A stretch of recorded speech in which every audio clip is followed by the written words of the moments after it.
Natalie E. I'm an alcoholic. Hey. Hi, everybody. Thanks for having me here. So my sobriety date is May 6th of 2013. I have a sponsor. I sponsor other women. I have a home group. It's the Change Agents group, and we meet in Raleigh on Thursdays and Sundays at 7:30. So I would have brought a posse with me, but they're all at home group. So they're being responsible AA members. I have a service position in my home group. I've had many, and I'm sure I will have many more. I think that covers all the basics. So I've been taught that when I am asked to share my story, that I should share how I formed a relationship with God, and I should also share, what it was like, what happened to me, and what it's like now that I'm sober in AA. And I'm sure you're not going to hear anything new. Everything I say, somebody else has said it, and I'm just repeating it. So my parents are still together, even though sometimes I'm not sure they should be. I'm the middle child, which is why I think I'm an alcoholic. But my older sister and my younger brother, they are not alcoholics. They have been able to drink like normal people. And my parents, I have some questions about their drinking, but it's not for me to say. I grew up in a house where there was no yelling, there was no screaming, there was no violence, there was no abuse, there was no trauma. I had a pool and a hot tub and a trampoline in my backyard. I have two parents who loved me unconditionally. We talked about things in our family. There were no secrets. Emotions and love and hugs were all normal in my family. So I can't blame my alcoholism on anything but just genetics. I think I just was born with it, and there's nothing I can do about that. I think things started to get a little shaky for me when I was in elementary school. I remember feeling like the world was a really scary place. And I know a lot of people share that they didn't feel like they fit in, or they didn't feel like they were popular, they didn't feel like they were welcomed, and I didn't feel any of those things. I felt like one of my peers, and I felt one of my family, and I felt like I fit in, and it's always been easy for me to talk to people, but I felt like the world was a scary place, and so I felt like something scary was going to happen, and I was never taught that. I was really scared about tornadoes, and I've lived in North Carolina my whole life, so tornadoes should not be really a valid fear. But I remember how you do the tornado drills where you have to get in the hallway and you put your head down and everybody's lined up. I remember thinking we should do a lot more of these. Once a year is not enough. We are not prepared for a disaster, and it's just I was always scared my parents were going to get divorced, even though there was no sign that they were going to. I just was ready for the next thing that was going to happen. And I guess, it's just this deep-seated fear that I won't be taken care of. I think around probably middle school, I was going to youth group a lot at my church. I was raised going to church every Sunday. We weren't fanatical church people, but we went every Sunday. We went on Easter. We went on Christmas. We all got baptized or whatever it's called when you're Methodist. I can't remember what it's called. What is it called when you're Methodist? I guess it doesn't really matter. So I was in this youth group, and I remember really trying to connect to this God that everybody was talking about. And it was age appropriate stuff. I remember one time they wrote on a board like this, how to pray. And they were giving us step-by-step instructions on how to pray. And I remember thinking I have done exactly what they have outlined here, and I feel nothing. My peers seem like they have this feeling and connection of God, and they seem like they're really getting something out of this, but I felt like I wasn't following the instructions correctly or something, because I didn't feel an effect of this connection with God. And I remember really wanting one, because I think even at that age, I knew that it would provide me with relief. But I never really just got over the hump to where I really felt connected to that. I don't remember the first time I drank, which I think probably makes me not a very good alcoholic, but I do remember the first time that I did something that made me feel different. My mom is obsessed with Dolly Parton, and so we went to Dollywood one year for our family vacation. Dollywood is Dolly Parton's theme park, in case you didn't know. And so we went there for a week in the summer, and it was going to be my 13th birthday while we were there. And my older sister has always been kind of the wild child, surprisingly, and she was drinking at an early age. She was like smoking pot at an early age, and I remember wanting to participate with her, but she wouldn't let me because I was too young. That's what she said. And so I had been begging her long enough that I guess 13 was like the magic number. So on this family vacation, she brought some pot, and I think it was too hard to sneak alcohol, because like we're children, so our parents like packed our bags, but I guess like pot was something we could easily sneak. And so I remember like we waited till everybody went to bed, and we smoked some pot, and I just remember feeling like, okay, maybe the world's not so bad. Maybe it's not so scary. Maybe I don't have to be like tense and ready for action at all times. Maybe I can relax a little bit. And I mean, I was only 13, so it's not like I chased that from that moment. It was just kind of like a fun little like break from my head, a break from the committee that's always running and planning and scheming. I did start drinking pretty heavily by 14 and 15. I really did not drink normally from the beginning, and I didn't want to drink normally. I thought drinking normally was a waste of time. The point of drinking for me was to get the full effects. So people who just would go to a party and drink like one beer, I was like, why did you even bother to drink at all? I still can't understand that to this day, which, makes me an alcoholic, I've learned. But we would go to like, the classic high school parties where somebody's parents were out of town. We would all gather over there. There'd be a keg, and I was always the last one there. I was always the drunkest, but I was still the one who was like standing by like 3 a.m. And I learned, years sober, it's because my body processes alcohol differently than non-alcoholics, which, I always wondered why. Like I was very small in high school, like petite. And I could drink, 3-4 times the amount of like a grown teenage guy, and I couldn't figure out why it was, because I hadn't been drinking any longer than they had.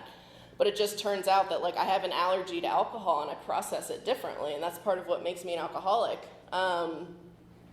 Things started to get pretty out of control for me. I got arrested for the first time when I was 15 or 16. It was at another keg party, and everybody was drinking, but I was like drinking, and you know what I mean? And it was like, I remember thinking like, I know I have to be home at this time, so I have to be so drunk by this time in order to like maybe be able to walk so I can go home. So, because I like to get so drunk that I can't walk. And so I'm drinking, and of course the cops come because there's a bunch of underage children drinking in a house. And they let everybody go. They're like, walk home. We know you all live in this neighborhood. Like, leave your alcohol here, walk home. Well, I wasn't planning on the police coming then, so I couldn't walk yet, because I'm not ready to walk. I'm still really drunk. Like, I was planning on 2 more hours to be able to like get my legs under me. And so they're like, where do you live? And I'm like so drunk that I cannot communicate, basically. And it was alarming for other people, but for me, I'm like, this is the sweet spot. This is where I need to be. Like, I don't want to be able to walk, talk. Breathing should be the only thing my body knows how to do at this point. And so they had to arrest me because I literally couldn't walk. And so they took me downtown. And the rest of it is a blur, because at some point I'm in a blackout, I guess. And somehow I got a hold of my mom. She came and got me. And it was the next morning, and I was back at my house, and I came downstairs, and I told my mom, like, I had this really strange dream that, like, I got arrested, and you had to pick me up downtown. And she has this look on her face. And I'm like, oh, did that happen? She's like, yes. Yeah, you've been home 2 hours. Like, you are drunk. And I'm like, oh, okay, got it. And I remember like going to school Monday, like I was so proud of being arrested for being that drunk. Like I thought it was the coolest thing that had happened to me. And my younger brother is a year younger than me, and I drove us both to school every day, and he was so ashamed. Like he did not want to be seen with me. It was like the most embarrassing thing that had ever happened to him. And it's like at that point that I realized that like I thought about alcohol very differently than my brother did even. You know, we're 1 year apart. I'm 16, he's 15. And to me, that was awesome that I got arrested and everybody saw it. Everyone was there. They saw me get arrested. It was so cool. And my brother is like deeply ashamed, like did not want to be seen with me. And that just, like I couldn't understand it. You know, I was like, I am getting us a lot of street cred here. For both of us, I'm getting arrested. I did this for you. I think I was probably like 16 or 17. And I was like really out of control, where everything that comes with drinking, I was doing it. Anything that my friends got from their doctors, I really enjoyed those things too. And anything I could add to alcohol was a yes for me. I didn't ask about it. I didn't say, where'd you get it? I didn't say what it's going to do. I just said yes. And at one point, my parents were getting letters because I was not attending school, because I just would not go, because I didn't see the point in going to school. And so they were like, we have to find a way to get her to go to school, because they were getting like, I guess there's like truancy police that like track how much you go to school, which I didn't know that. And I just wouldn't go. And so they said, we think you should go to military school. And I said, okay, would I sleep there? Like, would I live there? They're like, yes. I'm like, okay, is it co-ed? They're like, yes. I'm like, I'm down, let's go. Let's go to military school. Because to me, like, none of that was serious, you know? I didn't take any of this seriously. It was just like, I am roaring through people's lives, like it talks about in the book, and I don't care. I don't even realize it's a problem. I went to this military school, and I lasted about like 2 weeks there, because they like actually made you like follow a lot of rules, and they like made you exercise, and they like the new people, they like wouldn't let you drink soda out of the vending machines. And I was like, I am 17 years old and you cannot tell me that I can't drink soda. Like that really just devastated me for some reason. And I had met this boy on a cruise, because my dream was to just be in love and be married. I'd met this boy on a cruise. And the new people at the military school were not allowed to have our phones. But I had to keep my phone because I was in love with this boy I met on the cruise. So I snuck my phone into my barracks. And when things got too hard, I called my dad. My dad's my rescuer. And I said, Dad, there's a lot of dangerous kids at this school. They have stolen cars. They are court ordered here. And it's too dangerous for me. And he was like, you're right. I'm on my way to get you. And of course, it was all a lie. I just didn't want to have to do what they were asking me to do. I didn't want to actually follow rules or adhere to structure or like not smoke cigarettes. Like that seemed pretty absurd to me. So that started my pattern of Dad rescuing me. I think around this time, I was starting to lose weight really, really rapidly, and we couldn't figure out what was wrong with me. A lot of my teachers thought it was an eating disorder, but I was like actually sick. I wasn't doing it to myself. And of course, drinking and pills and other substances do not help when you're losing weight like that. But we finally got a diagnosis, and it was Crohn's disease. And Crohn's disease is an autoimmune where basically your intestines just revolt and they try to kill you. And I had a really severe case. And so I remember being a senior in high school, and the Crohn's really interfered with my drinking, because you can't really drink regularly while you need to be in the bathroom 20 times a day. So I really had to like choose a lot of the time, like, am I going to be able to function? That means not drinking, because my stomach would literally not allow me to leave my home. Or is that like, I'm going to be miserable and drink or not drink? Do I drink? Do I not drink? But like by this point, I had to drink, because I'd gotten to that point where like I had lost the power and choice, where I had to drink and do other substances. Like that option was removed. I didn't know it at the time. I really thought I could still choose. And so I thought that I was just kind of towing the line, like, well, I can manage it. But really, I didn't have a choice anymore. And a lot of my teachers were like writing home emails to my parents saying like, we think Natalie has a drug problem because she's losing a lot of weight. And I remember telling my mom, like, it's not a drug problem, it's Crohn's, but like I also had a drug problem. So it like covered it, you know, like there was a blanket there that kind of covered up a lot of stuff for me. And I think by this time, I was applying for college because that's what you did in my family. You graduated high school, you went to college. I didn't know there were other options. And I applied to one school. I applied to Appalachian because my family is from Boone, and so I knew a lot of people up there. And my long-term life plan was to be an English professor with dreadlocks and smoke weed every day, all day, every day. And so I thought Appalachian was a place that I could get a head start on that. Like I could start dreading my hair. Like I already had the smoking weed down. I got that for sure. The degree turned out to be trickier than the rest. So I went up to Appalachian and, like I said, I knew people. I was already in. Like I had my dealers. I had the people who were buying me alcohol. I had parties to go to. Like I knew the deal.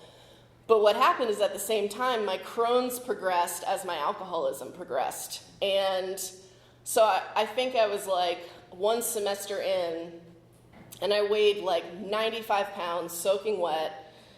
And eventually, like I was so weak that I couldn't walk to class because it's like a workout to walk to class at Appalachian. If any of you have been there, like you're hiking on mountains to go to class.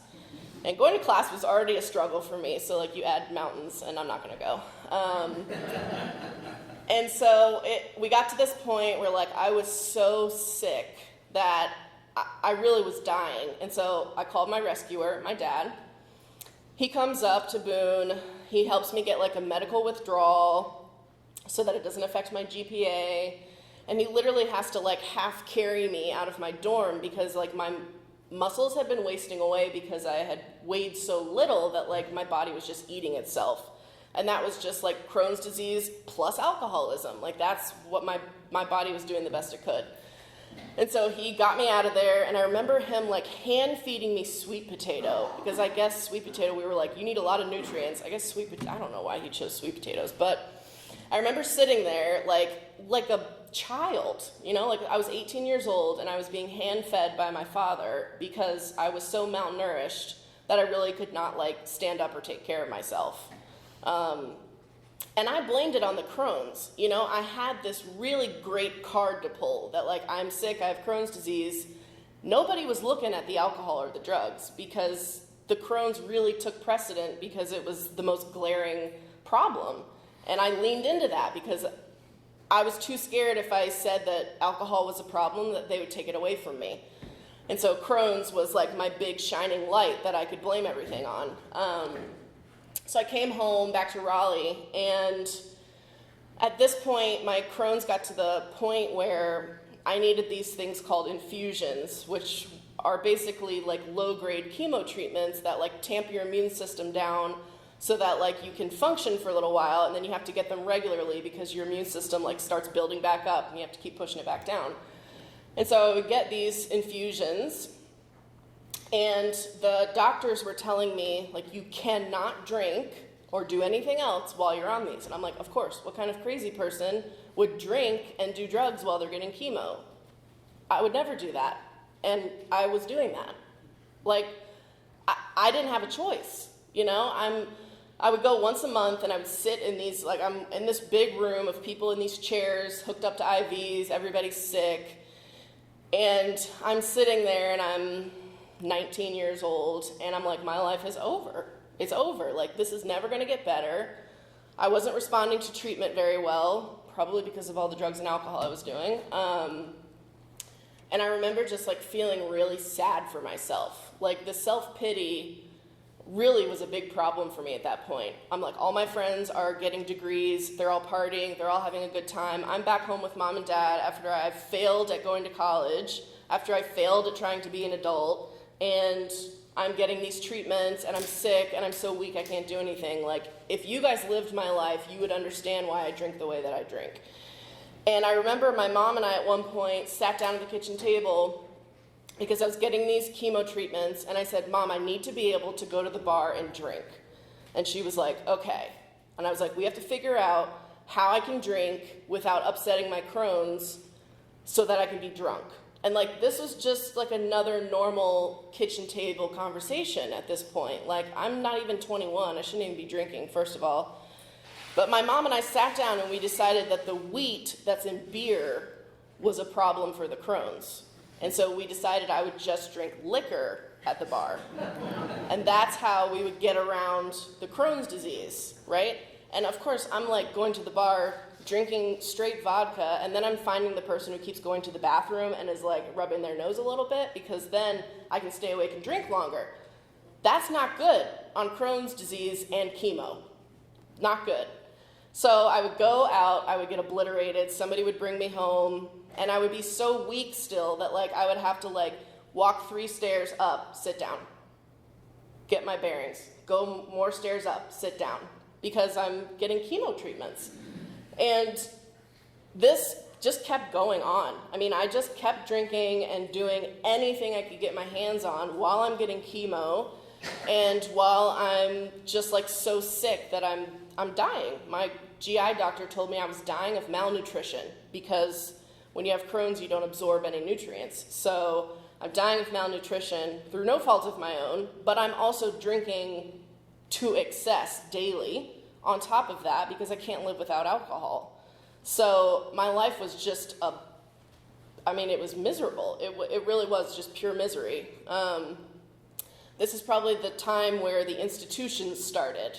You know, like there's a saying, I don't know what fellowship it's in, but it's like jails, institutions, and death, right? Well, like I did the jail at 16, and then I just stayed on institutions for a while. Institutions were like, that was where it was at. Because nobody got mad at you when you tried to commit suicide. They were like, oh no, I'm so sad for you. And so I would do all the drugs, drink alcohol, get chemo treatments, and then get suicidal, obviously. And I would go to these psych wards, and I would take a break from life for about a week. And then I would leave there and try to just pull myself up by my bootstraps and do it all over again. And what happened is that it never worked, because I would never be honest with these doctors that I was drinking like I was. Because again, I was terrified that if I told them how much I'm drinking, that they're going to tell me I have to stop. And I can't stop. Like, they don't understand that I need to drink like this because of how sick I am and how my life is. Like, I have to do this, so you don't understand. So I would never tell them. And I also didn't think the alcohol and the drugs were a problem. I thought for sure if I got healthy again, automatically I would stop drinking. Like, I would just be healthy enough that like I wouldn't want to drink and I wouldn't need to. And so I didn't think to mention it to the several doctors that saw me in psych wards. I think around this time, so my sister lived in Virginia Beach at this time, and I thought Raleigh maybe was the problem. Everyone has a geographical cure in their story. So I decided I was going to live in Virginia Beach, and I've always had an affinity for a man in a uniform, so I thought for sure Virginia Beach was going to be the place where I could find my husband. And so I went to Virginia Beach, and I found my husband. He was in the Navy, so check, he had a uniform, and he said, I can take care of you. And I was like, that's what I need. I can't take care of myself. I'm a child, I'm 20 years old, and he said he could take care of me. So I said, this is the answer, surely. If I get married, I'll settle down, I'll be a wife, so then I'll just grow up automatically. That's what I thought. So we knew each other for about a month, and he said, hey, what do you think about getting married? And I said, that is a great idea. So we went to the courthouse and we got married. My parents had never met him. My family had never met him. I don't even think I knew his middle name. I mean, we just went to the courthouse. And I really thought, like, okay, in my family, like, they have taught me that, like, marriage is, like, a really serious thing to enter into, and like you should really take it seriously, and like it's for life, and blah blah. And so I was like, well, this will make me get it together. If I get married, then I'm a wife, then we're gonna start having kids, I'm gonna have a house to take care of. I just thought my Crohn's would just like go away if I got married. I don't know why I thought that, but I thought for sure my life will just settle down, and it didn't. It turns out that he was also an alcoholic. We love to marry ourselves. And he drank like I drank. And I'm sure that's probably the main reason I married him, because it made our drinking look normal when we were together. But what ended up happening is that his alcoholism made him violent. And so I'm 21 by this point. I'm married, I've made my bed, I'm having to lie in it, and I'm married to a man that beats me. And, you know, I was raised that, like, a man never raises his hand to a woman. Like, my brother wasn't even allowed to fight back when we fought as kids. Like, he just had to take it. That's what my dad taught him. And so I knew it was wrong. I knew that I shouldn't be being treated this way. Like, I remember on my 21st birthday, I was in the ER getting stitches in my head because he had pushed me and my head had just exploded against, like, a wall. And I remember thinking, like, well, there's nothing I can do about it. You know, my parents said marriage is forever. I can't tell them that I'm in a violent marriage because what will they think? They'll be disappointed in me. They'll think I failed again. Of course, my parents are loving and kind people. They would never say any of that, but through the alcoholism warping my brain, that's really what I thought, that, like, I'm on my own now.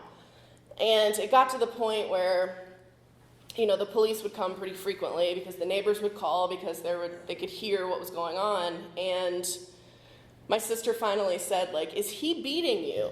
And I was like, yeah.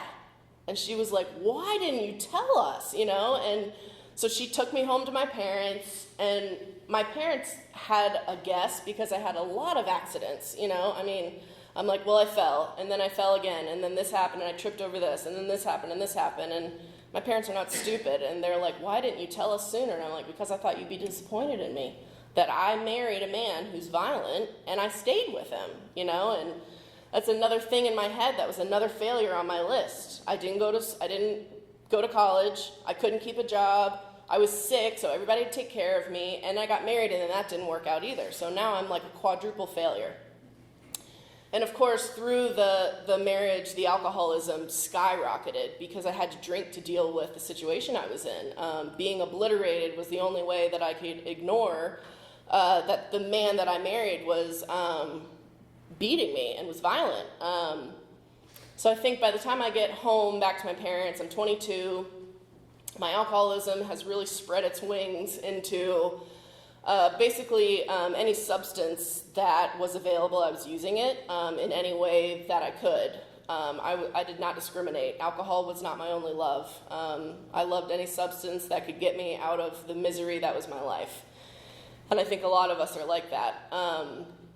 And so my mom finally caught on fully. Like, she lived in denial for a while. She did a great job. But then she Al-Anon'd me without even knowing it. She'd never even been to Al-Anon, but it comes naturally to her, like how being a good person comes naturally to, like, normal people.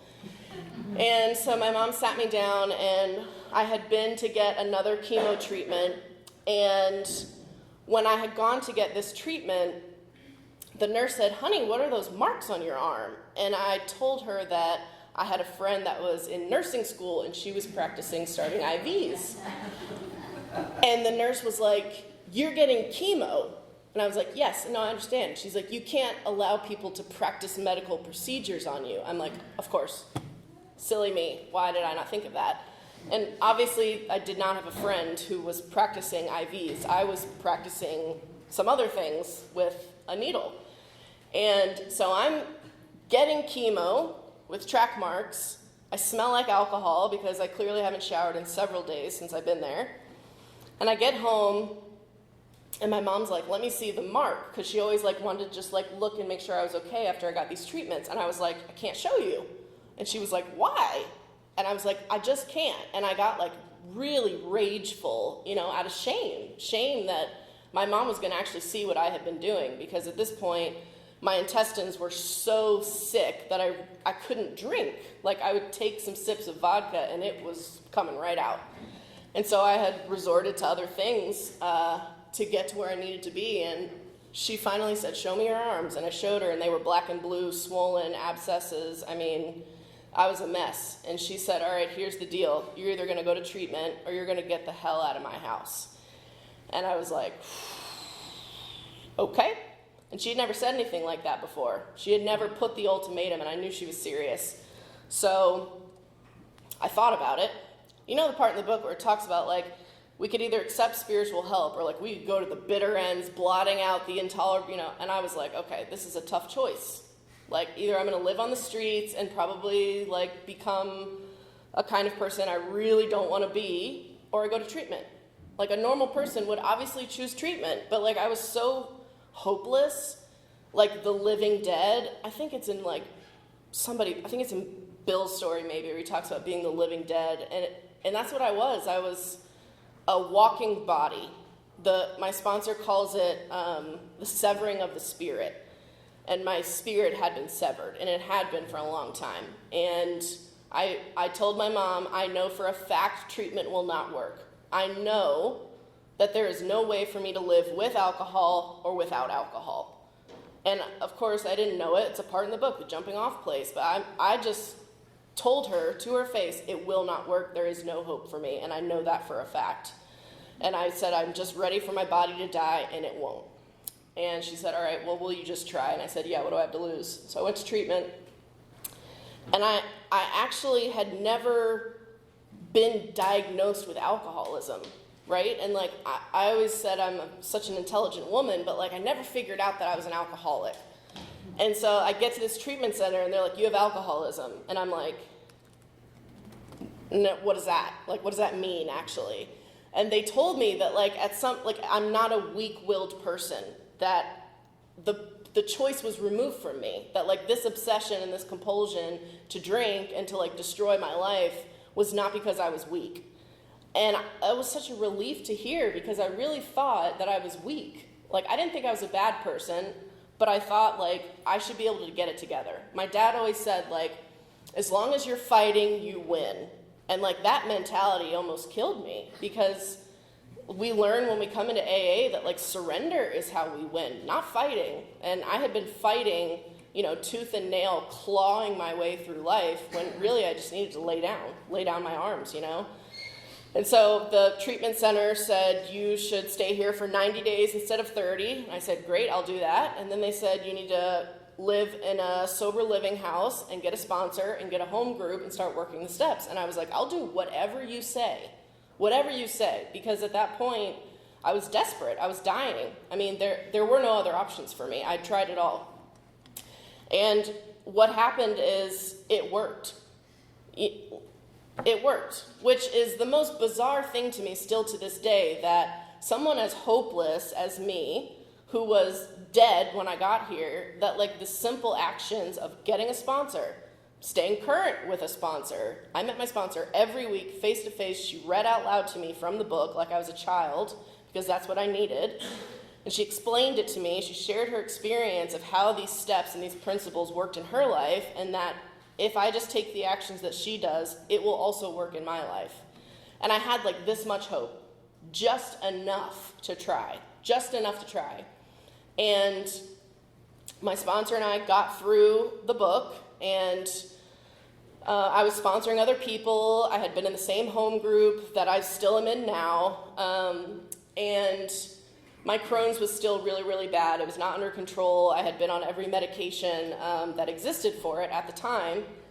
And I remember I was going to the emergency room like once a month. There was always something wrong. Something new was happening. Another intestinal torsion, or, you know, just insane fistulas, all this stuff, all this gross stuff you don't want to hear about. And one night I went to the emergency room, which was not out of the usual for me. I was probably about 2 years sober.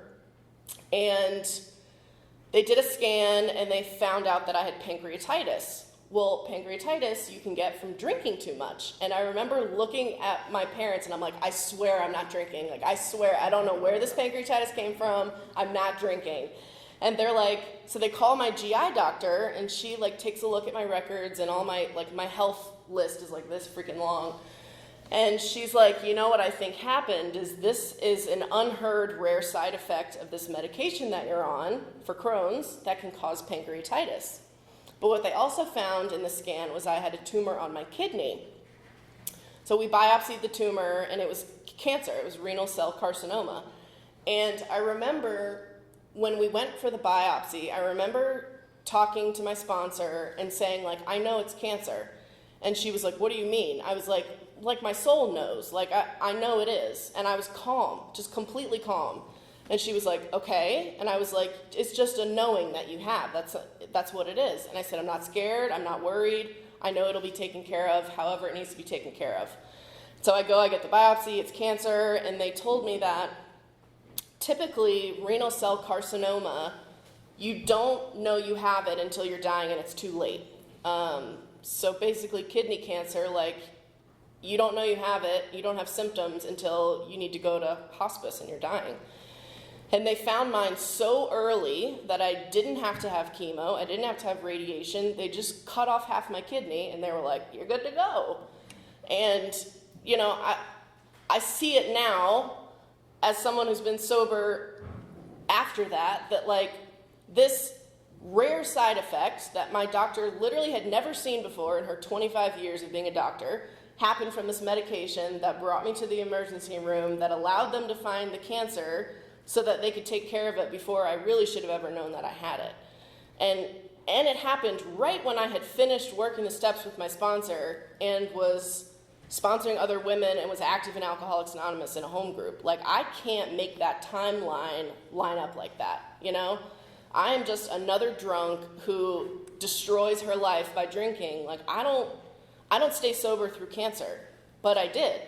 And it was through no strength of my own. It really was some other power that allowed me to meet it with grace. Because by myself, I'm gonna go into self-pity and anger and blame and don't you guys understand how bad this is for me? And I really did meet it with grace and dignity. And that's not something I do.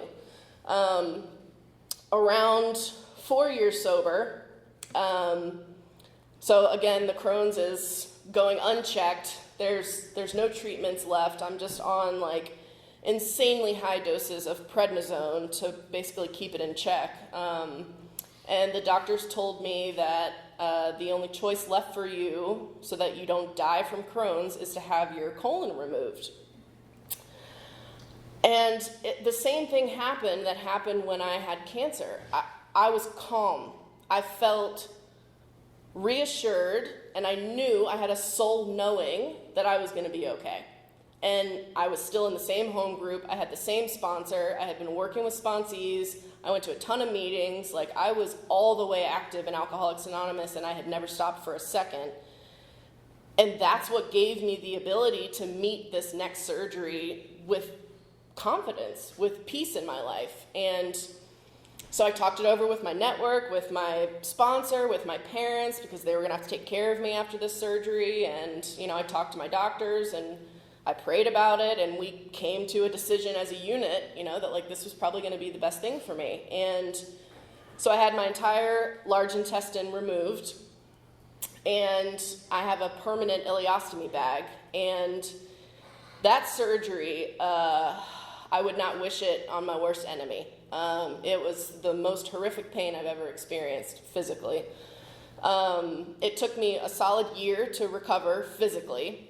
I couldn't work, I couldn't walk for a lot of it, I couldn't sit because of where some of the stitches were, but what I did do is I went to AA meetings, and I would stand up in the back of my home group because I couldn't sit because I had stitches in a place you should never have stitches. And, you know, people would say, like, why are you here? And I'm like, because I need this to live. Because otherwise, I'm going to be at home feeling bad for myself, feeling different from, wondering why nobody cares about me and nobody loves me and God's abandoned me, when I could just go to a meeting. I'd much rather do that. And so, you know, people gave me rides. When I was in the hospital several times after this surgery for complications, and my sponsor came, women in my network came, they brought meetings to me, they brought food to my family, they gave me rides to these treatments I would have to get. You know, Alcoholics Anonymous took care of me through that, and to me, that's God showing up through other people. You know, the power in the universe was saying to me, you're not alone, we're gonna get you through this, and it's gonna be horrible, and you're gonna be okay. You know, to me, I don't think God brings me these horrible things in my life. I think sometimes life happens that way, and I think God is the strength that I'm supposed to use to get through it, sober and with a shred of sanity. And through that first probably 6 months, I had to take narcotics because of just the amount of trauma to my body. And I remember, like, I talked to my sponsor, I talked to my network, I talked to my doctors. We figured out, like, the least amount I could take of the least invasive medication. And, I gave them to my parents, and I said, you administer these to me as prescribed, and I never want to know where they are or how many are left. And, that's not, I'm a drug addict, man. I had a full bottle, and I said, I don't want these. I don't want them. And it was true. And I remember telling my sponsor, I said, I feel, even though I'm connected to AA and God and my fellows, I still feel disconnected when I have to take these medications. And she's like, yeah, that's why we don't want to take them. And I ended up stopping them early. Narcotics that they gave me for free, I stopped them early because I didn't like how I felt on them. That is insane. I don't choose to do that. God was like, okay, you're done now. You're done with those. We're going to get rid of them. And it's just like this way of life gives me the answer to any problem I never even knew I was going to have. It's like I have to do a few simple things, and most of it is just sacrificing of my time and myself, and I'm taken care of. And what I've learned is that I don't need to know the result of what's coming. I need to do the actions that lead up to it. So when there's something big happening in my life, I pray. I meet with sponsees. I meet with my sponsor. I show up an hour before my home group. I'm the last one to leave. I give rides. I do service. I volunteer at the homeless shelter. Like, I get busy in Alcoholics Anonymous, and when I look up, whatever was happening is already taken care of. It's already done, and I didn't have to worry about it. So if you're new in here, or you're back again, or you've been here a while, this is the most incredible thing that's ever happened to me. Being a member of Alcoholics Anonymous, being asked to participate, being asked to come back, it's changed my family, it's changed my life.